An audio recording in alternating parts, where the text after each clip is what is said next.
पूज्य गुरुदेव भक्तमाली जी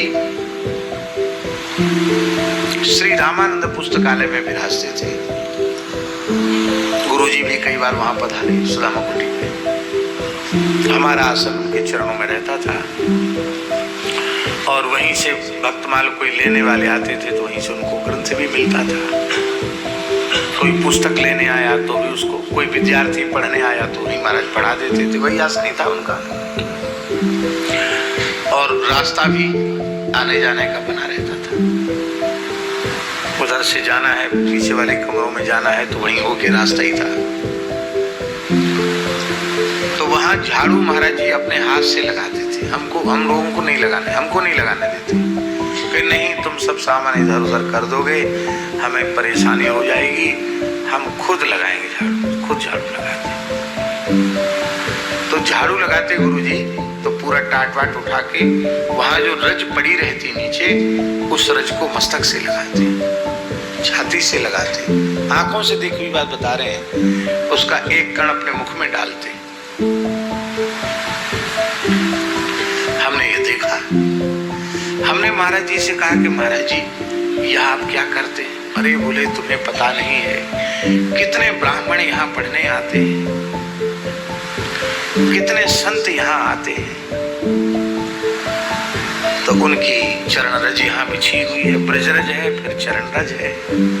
तो अंग्री अंबुज पांसु को जन्म जन्म हो जाची हो, नाभाजी ने कहा है भगवान के भक्त की चरण रज। तो हमने कहा महाराज जी यहाँ तो गृहस्थ भक्त भक्तमाल पुस्तक लेने भी खरीदने भी आते हैं। तो महाराज जी ने क्या कहा? गुरुजी महाराज जी ने कहा भक्तमाल जैसे पवित्र ग्रंथ को जो खरीदने की इच्छा से भी आते हैं वो भी भक्त हैं।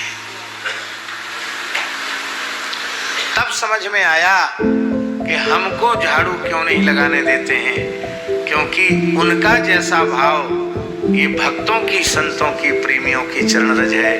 भक्तमाल लेने आए वो भी भक्त हैं।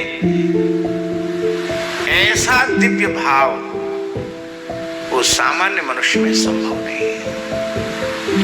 परम श्रद्धेय पूज्य पंडित श्री गया प्रसाद जी महाराज गिरिराज जी वाले बाबा सरकार गिरिराज जी की तलहटी में झाड़ू लगाते थे। सोहनी सेवा कहते हमारे यहाँ संतों में उसको। झाड़ू लगाते थे और एक एक सघन कुंज में हाथ डाल करके एक एक कांटा, एक एक कंकड़ बीन करके अलग रखते थे। क्यों? इसी कुंज में ठाकुर जी खेलने वाले हैं, इसी में राधा रानी आने वाली हैं, उनको कोई कंकड़ कांटा चुभ न जाए। जब वे सोहनी लगाते लगाते झाड़ू छोटी छोटी रह जाती, घिस जाती, तो उनको फेंकते नहीं थे। उनको लाकर अपने कक्ष में एक चौकी पर वस्त्र बांध करके उस पर विराजमान करते थे। इन्होंने गिरिराज जी की तलहटी में कुंज की सेवा की है, ये नीचे नहीं, और नित्य नियम के बाद उनको सिर रखकर प्रणाम करते थे। जब वे कुछ 5-10 की संख्या में इकट्ठी हो जाती थी तब उनको सिर पे रख के ले जाते थे और गिरिराज जी की तलहटी में रज खोद करके उनको समाधिस्थ कर देते थे। इन्होंने गिरिराज जी की रज की सेवा, कुंज की सेवा की है, इन पर किसी मनुष्य का पैर न पड़ जाए। अब केवल बौद्धिक स्तर से देखा जाए तो इस क्रिया का क्या महत्व है? कोई महत्व नहीं है। लेकिन भावना के स्तर पर देखा जाए तो कितनी उच्च कोटि की भावना है कि जड़ पदार्थ में भी जड़ की बुद्धि नहीं है।